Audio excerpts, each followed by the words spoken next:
Olá pessoal, tudo bem? Eu sou o Léo, sejam bem-vindos mais uma vez aqui no meu canal. No vídeo de hoje eu quero falar pra vocês o veredito da série Crônicas Lunares. Eu consegui completar a minha leitura de todos os livros, que são os 4 livros principais, e o 5º livro barra extras, né, que é um spin-off, barra prequel, que ele se passa antes do primeiro livro. Antes de mais nada, eu quero pedir pra você se inscrever aqui no canal se você não é um inscrito, deixar o seu like porque me ajuda muito e principalmente compartilhar esse vídeo com seus amigos. Se você já leu Crônicas Lunares, você vai indicar para aquele seu amigo, ou se você ainda não conhece a história, fica aqui que eu vou falar mais um pouquinho dela para você. Crônicas Lunares começa em Cinder, eu já falei dele aqui no primeiro vídeo do canal. A gente vai ver uma história distópica, barra fantasiosa, barra ficção científica. E Cinder é uma ficção científica que a gente vai ver uma pandemia acontecendo no país, onde ela, que é um ciborgue, trabalha como mecânica para juntar um pouco do dinheiro que ela tem, né, para produzir e para ajudar em casa. Tanto ela é maltratada pela sua madrasta, assim como no clássico. E a gente vai ver elementos dos contos de fada, porque a autora cria um universo assim, ela se baseia nos contos dos irmãos Grimm, naquela pegada bem Disney, mas ela vai muito mais além. Cinder vai tratar essas questões porque uma pandemia tá tomando conta e tem a Rainha Má, que seria a Rainha Levana, e as pessoas estão morrendo, e aí, enfim, entra uma questão toda política nessa história. Eu não vou entrar em muitos detalhes porque qualquer coisinha pode estragar sua leitura e esse vídeo é sem spoiler. Mas partindo daí, a gente vai ver uma questão muito política, porque a Rainha Levana, a Rainha Má, ela consegue uma cura para isso, para essa doença, e enfim, começa um jogo político com o Império, com a monarquia que se passa nesse país. Tudo envolve um jogo de poderes, um jogo de interesses. A Cinder é uma personagem assim muito simples, muito sutil, mas ela tem muita determinação, ela tem muita garra.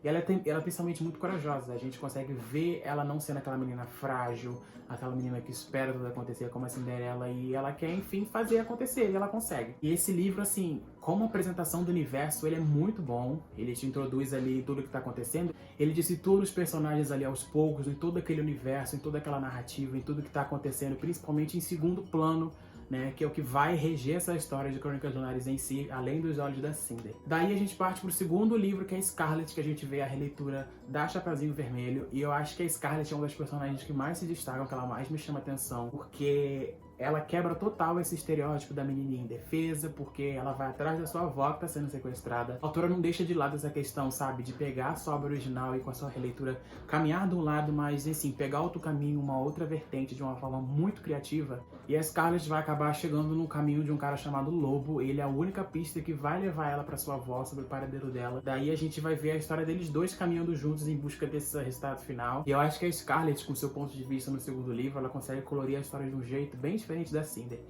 Não só por ter muito mais atitudes, ser mais muito pensativa, mas ela consegue entrar naqueles momentos que a Cinder não é tão presente, sabe? E a gente vê ela caminhando do lado do lobo e buscando saber sobre a sua avó, e enfim, aquele ar de suspense, aquela fantasia, aquela ficção ainda por trás de tudo, porque a autora cria muitas reviravoltas no primeiro livro, no segundo ela consegue superar isso ainda mais. Acho que Scarlet consegue seguir muito bem e a série começa bem, mas ela consegue subir um nível ainda mais em Scarlet. O terceiro livro, Cress, vai contar a releitura da Rapunzel. A Cress é uma menina que mora num satélite rodeando a Terra, então ela nunca saiu dessa bolha dela e ela só viveu a sua vida observando a Terra, esperando alguma coisa diferente acontecer. E a Cress é uma menina muito esperta, muito inteligente, ela é uma hacker. E a Rainha Levana, que já está movimentando muita coisa nessa história, ela consegue virar os seus olhos para esse satélite, para Cress em si. Ela vai colocar essa menina nessa história e usar a Cress de alguma forma em seu favor. Daí, numa missão resgate, a Cress acaba se afeiçoando, né, a quem vai resgatá-la, que é o Capitão Thorne. Eles criam uma narrativa assim muito engraçada, uma construção bem Rapunzel e Flynn Rider mesmo, que a gente vê momentos muito engraçados, momentos muito frustrantes, assim como no conto original dos Irmãos Grimm, um momento o Thorne perde a visão, e ele era a única esperança, sabe, dela sair daquela bolha, de quebrar aquelas paredes, de ser um pilar pra ela, e em outro momento a história vira ao contrário, sabe, ele tá super rendido, ele tá sem esperanças, ele tá sem a sua visão, e a Cress é aquilo que tudo que ele foi pra ela. Então eu acho que essa é uma parte bem mais, entre aspas, técnica da história. A gente vê, né, mais uma personagem dando seu nome, dando sua visão, contando tudo o que tá acontecendo em Crônicas Lunares no olhar dela. E Cress é aquele livro assim, bem no meio de tudo, sabe? Que ele é uma ponte do que já aconteceu, ele veio de um livro muito bom, então lançar um livro em sequência que seja tão bom quanto é um desafio. E a Marissa Maia consegue fazer isso, ela consegue manter aquela atmosfera, aquela tensão no livro, carregar aquilo livro inteiro sem ficar uma coisa assim monótona, uma coisa cansativa. pro final e último livro que todo mundo espera, que é Winter. Winter, o quarto e último livro da série, é o desfecho de Crônicas Lunares. A gente vai conhecer a Winter, a Branca de Neve. E a Winter cresceu ali no castelo, ao lado da Rainha Levana. Ela cresceu debaixo da sua asa, da sua tutoria. Ela sofre daquele mal de ser muito bela. Então, é bem exatamente fiel ao clássico. A Levana vai ter aquele ressentimento, aquela mágoa que ela carregou a vida inteira por a menina ser mais bela do que ela. E a Winter nunca se deu muita atenção a isso, sabe? Ela tem as suas fraquezas, ela tem seus momentos, mas ela principalmente não gosta de usar o seu encanto, a sua beleza a seu favor. E a história de Winter segue ali agora mostrando um pouquinho do ponto de vista das outras personagens. A Winter também entrega um pouquinho do seu ponto de vista, da sua história, da sua vida naquele livro. É um livro que, por mais que ele tenha 600 páginas, eu acho que a autora conseguiu se superar em tudo, sabe? Nas questões de aproveitar muito bem os personagens, de criar cenários muito bons e criar cenas de ação assim incrível, porque a gente vê o lado político ainda maior, só que agora envolvendo as meninas. Eles precisam unir o povo para uma causa que é principalmente derrubar a Rainha Levana. Ela que se mostra uma mulher tirana, então ela se vê super rendida com o que está acontecendo e tem todo um propósito por trás disso, e a autora cria toda uma narrativa, todo um suspense, sabe? Que a gente sabe que tem algo muito maior, algo que vai ser revelado desde o primeiro livro e vai se revelando coisas no segundo, no terceiro e no quarto. Ela consegue fechar tudo aquilo, ela consegue deixar um final assim. Por mais que eu não acho que seja um final muito conto de fada, é um Felizes para Sempre, mas não é aquilo que a gente espera, né, de ser um casamento e enfim, ferulas de coisinhas alegres, enfim.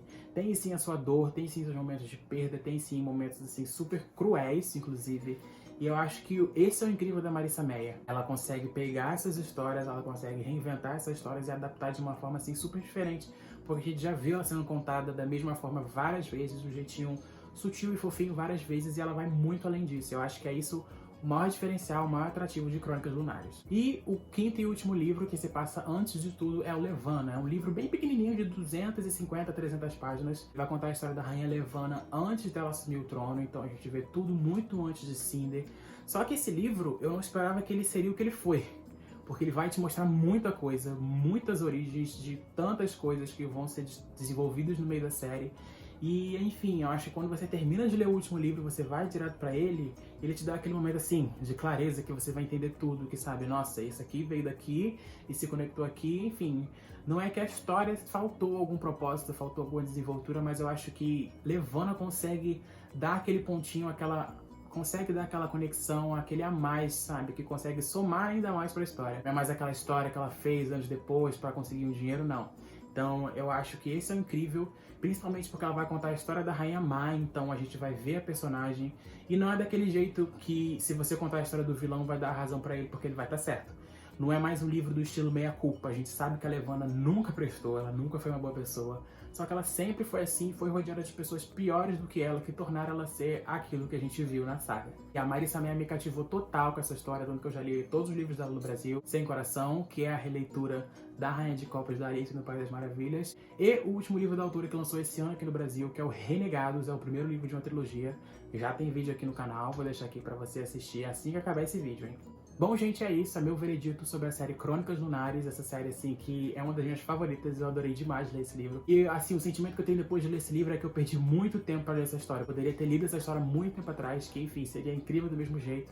E sabe aquilo que você pensa, poxa, por que eu só fui pegar nele agora? Esse é meu veredito de Crônicas Lunares, eu vou ficando por aqui e vou pedir pra você mais uma vez dar o like no vídeo, se inscrever no canal se você ainda não é um inscrito, pra você fazer parte dessa galera aqui. Ative o sininho pra você receber a notificação dos próximos vídeos que eu vou lançar aqui, porque tem muita coisa vindo aí de série, de filme, de livro. Todo o conteúdo que eu tô preparando pra vocês e você não pode perder. Eu vou ficando por aqui e vejo vocês no próximo vídeo. E até!